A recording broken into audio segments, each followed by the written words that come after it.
और शुरुआत सीमा मलिक जी आप ही के साथ करना चाहूंगी, क्योंकि एक बयान पहले सुप्रिया सुले जी का आता है, फिर उसके बाद एक डैमेज कंट्रोल काइंड ऑफ एक ट्वीट उनका आता है। अब इसके मैं मायने समझना चाहती हूं, क्योंकि उन्होंने ये कहा कि फैसला तो इंडिया ब्लॉक की जब बैठक होगी तो उसमें तय किया जाएगा कि हमें क्या करना है, लेकिन फिर संकेत देने की, सीमा जी संकेत देने की फिर इतनी जल्दी क्यों थी? ठहर जाते, इंडिया ब्लॉक की बैठक होती और उसके बाद जो 100% बात थी ये 50% पर सीमित नहीं रहती, जो उन्होंने कहा सुप्रिया जी। देखिए मैडम, हमने कोई संकेत नहीं दिया। ये बात जब पिछली बार भी जब मीटिंग हुई थी तो हमने ये बात को उठाया था कि ये जो आप 50% की बात कर रहे हैं, इसको आपने बिल में क्यों नहीं लिखा। एंड फ्रैंकली जो हमारी जो सत्ता पार्टी है, फ्रैंकली तो जो मतलब लिख भी देते हैं उस पर भी कोई बिलीव नहीं करता है, कई बार उसको भी फॉलो नहीं करते। तो बिना जो चीज आप ड्राफ्ट में लिखी ही नहीं होती उसको कैसे हम लोग मान लेते। एंड वो तो उसी नोट के ऊपर ये मीटिंग खत्म होती, इसी पे हमने उनको समर्थन नहीं दिया था। और देखिए, जहां तक ये बात है कि ये जैसा कि बोल रहे हैं कि will increase the seats on the 50% वाली बात जो बोल रहे हैं, और देखिए हम लोग का तो मेन कंसर्न यही था कि जो साउथ के लोग हैं उनको विक्टिमाइज नहीं होना चाहिए, बिकॉज दे अगर पॉपुलेशन के ऊपर बेस्ड ये सब चीजें परसिम्पन होगा तो frankly our main concern was that. और अभी मैडम ने देखिए, सुप्रिया मैम ने बड़ी क्लियरली बोला है सीमा जी, वो तो क्लियर कर ही दिया था ना, वो तो सीमा जी क्लियर कर ही दिया था ना। ये तो सीधे तौर पर बता दिया गया था कि जो नंबर ऑफ सीट्स बढ़ेंगे वो 50% के हिसाब से बढ़ जाएंगे। और मुझे याद है उस वक्त मैं भाषण सुन रही थी सीमा जी, मैं उस वक्त सुन रही थी गृह मंत्री को, और गृह मंत्री ने साफ कहा था कि आधा घंटा आप दे दीजिए, हम अभी तैयार रखा है, लिखित में ले आते हैं। अरे मैम, ऐसे आधे घंटे में बिल नहीं पास होते फ्रैंकली। अगर उनका इंटेंशन होता तो उनको पहले ही लिखना चाहिए था उसमें। अगर आपने सब कुछ लिखा तो वही, पर अगर इंटेंशन नहीं होता तो सदन में कहते भी ना सीमा जी। नहीं तो क्या दिक्कत थी, उनको नहीं कहते? देखिए, हम जो भी करेंगे, हम ठीक से एक ड्राफ्ट हमारे सामने आएगा, उसको ठीक से पढ़ के जितने भी हमारे पार्टनर्स हैं, I think everybody should have the right to see that and only then. लेकिन ऐसा क्यों लगता है कि शरद पवार दोनों तरफ से स्पेस को ओपन रखना चाहते हैं?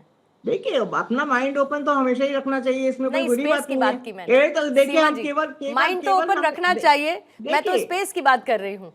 नहीं, देखिए हम देखिए, अगर आप कुछ मतलब, मुझे पता नहीं आप क्या इशारा कर रही है, बट आज की डेट में अगर आप कहती हैं we are very much with India alliance, कोई हमारा एनडीए से कोई मर्जर वगैरह नहीं हो रहा, अगर आप कोई ऐसा इशारा करना चाहते हो तो मैं मतलब क्लियरली आपको बता रही हूँ कि we are not going to. अभी देखिए, कुछ दिन पहले भी एक शिंदे जी से मुलाकात थी, वो भी इतनी बड़ी बात बन गई।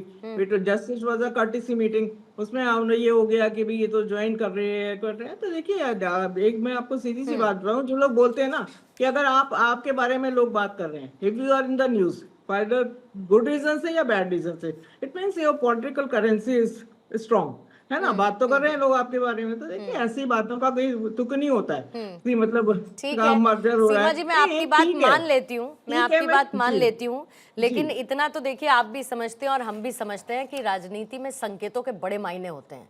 कई बार बहुत सारी बातें कही नहीं जाती सीमा जी, कई बार बहुत सारी बातें कही नहीं जाती, लेकिन कई बार लोग गलत ले लेते हैं ना उस चीज को। ठीक है, अच्छा एक लाइन में बस आपका एक जवाब लेते हुए रोहन गुप्ता जी जुड़ गए, तो मैं उनके पास जाऊंगी। तो मतलब आप ये कह रही हैं कि सीमा जी, अगर 50% वाली बात संशोधन में शामिल रहती है लिखित में, तो आप लोग समर्थन करेंगे इसे लेकर, ये क्लियर है सीमा जी?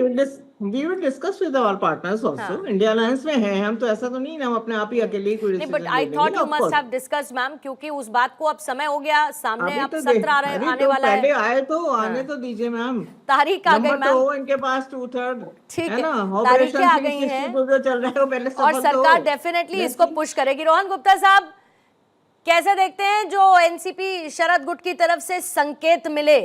हालांकि सीमा जी ने पूरी तरीके से इसे निराधार बताया, और साथ ही मैंने ये भी कहा कि पहले उनकी तरफ से संकेत, फिर एक डैमेज कंट्रोल का ट्वीट कि भाई अभी तो चर्चा करेंगे, फिर उसके बाद देखते हैं। इतना तो तय है कि इस बार आप डीलिमिटेशन को लेकर बिल लाने वाले हैं, और उसको लेकर तमाम कवायदें चल रही हैं कि बीजेपी के पास जो 2/3 की कमी है उस कमी को पूरा किया जाए। तो उम्मीदें कहां से हैं बीजेपी को इस बार, ताकि डीलिमिटेशन का बिल संशोधन के साथ पारित हो सके? देखिए पूर्णिमा जी, इस बिल को हमको राजनीति से ऊपर उठ के देखना चाहिए। हमने देखा कि लास्ट टाइम जब ये बिल लाएगा कि किस प्रकार से एक साजिश के तहत, सबको मालूम था कि इसमें कोई टेक्निकल विरोध का मुद्दा नहीं था। उद्देश्य क्या था? उद्देश्य था कि साउथ के स्टेट को अन्याय ना हो, उद्देश्य था महिला आरक्षण की बात हो, और जो सीटें बढ़ाई है उस हिसाब से सीटें बढ़ी जाए। तो मुझे नहीं लगता है कि इसमें बीजेपी की बात या किसी पार्टी की बात है। प्रॉब्लम ये था विपक्ष को कि अगर ये बिल पास हो गया जो है तो जो बीजेपी को एनडीए को क्रेडिट मिल जाएगा, तो सिर्फ क्रेडिट की मारामारी में ये बिल को गिराया गया।